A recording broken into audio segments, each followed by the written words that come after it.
Hi everybody, welcome back to the Bumpkin News. Bumpkin in Chief here, looking at another topic today, and that is we're asking the question: Herman Cain, is he a conservative?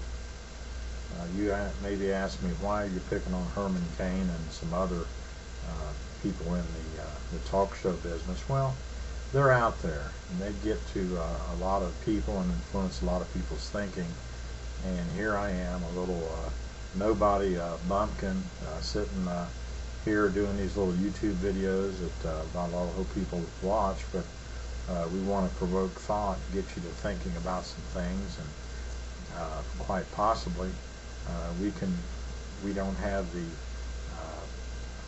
notoriety, we don't have the exposure that the national talk radio shows have. But seeing that they have so much influence, we feel like it's okay for us to put a little counter view up there. Okay, whenever someone says that they want to be president of the United States, immediately I begin to look at them as a president. What they say and what they do, I measure it against the measure of a president. I think that's fair. You know, the old saying is dress for success and be the person that you want to be for the position that you want to hold, and I think that applies here more than ever. You know, it seems like there's a lot of people in talk radio, locally and nationally, and celebrities, and the Terminator, and these people. They all want to be hold some high political office. They want to be president. Herman Cain's not the only one. There's a lot of them, and I believe that a lot of this is based on ego, and I think it's based on a desire to do good, but I don't think it's something that would necessarily be good for the country. Being a president is not something light, and it requires someone of a great deal of experience and insight into human nature, and with a will of steel. Now, what about Herman Cain? He's being touted as a conservative. We were listening to him on Neil Bort's radio program in December of 2010 as a guest host, and he raised some points that were very troubling to us, and that was, he said that the wall, or the separation so-called between church and state, should be abolished. Now, I know that that's not in the Constitution strictly that way, but as a principle, the United States government has no standing constitutionally to favor one religion over another. I mean, we have a tax exemption for certain religions, those that have some credibility, some standing in the community.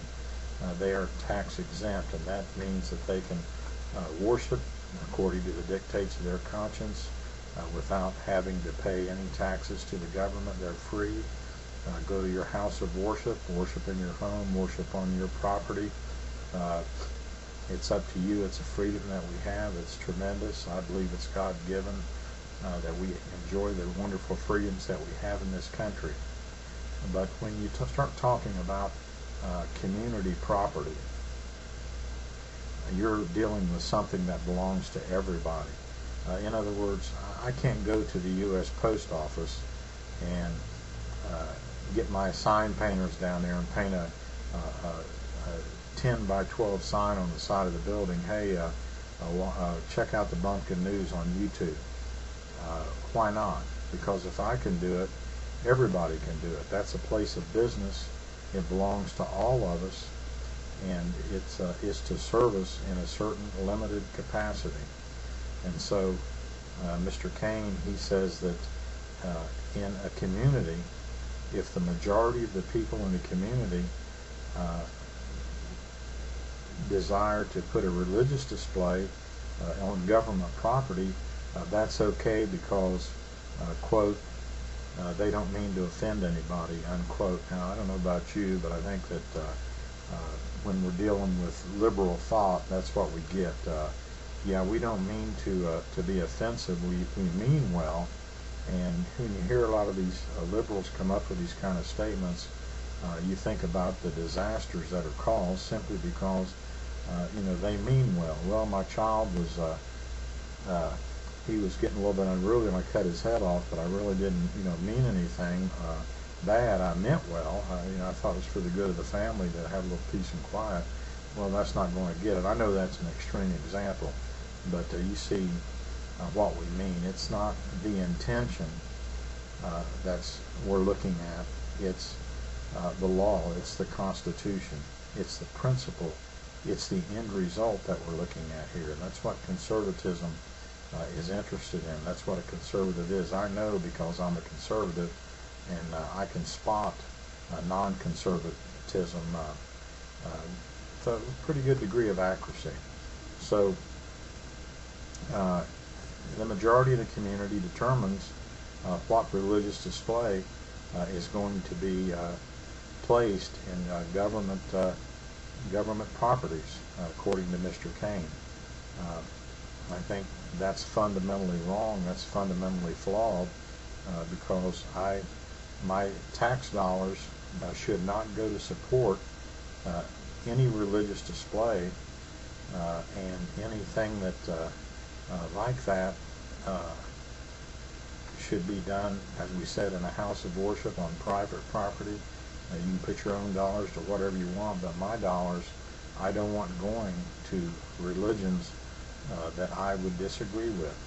Let's say that you went to somewhere that was predominantly of another faith other than the one that you believed or the one that you worshiped, and you went in and there was a big display of something that you didn't even know what it was other than it was some other religion, and your tax dollars were providing the place for that. I don't think that you would be too happy either. This is strictly non-conservative, non-constitutional, and I would ask the question, would someone like this that would hold these views be a conservative? That's something that the voters would have to decide. Let me know what you think.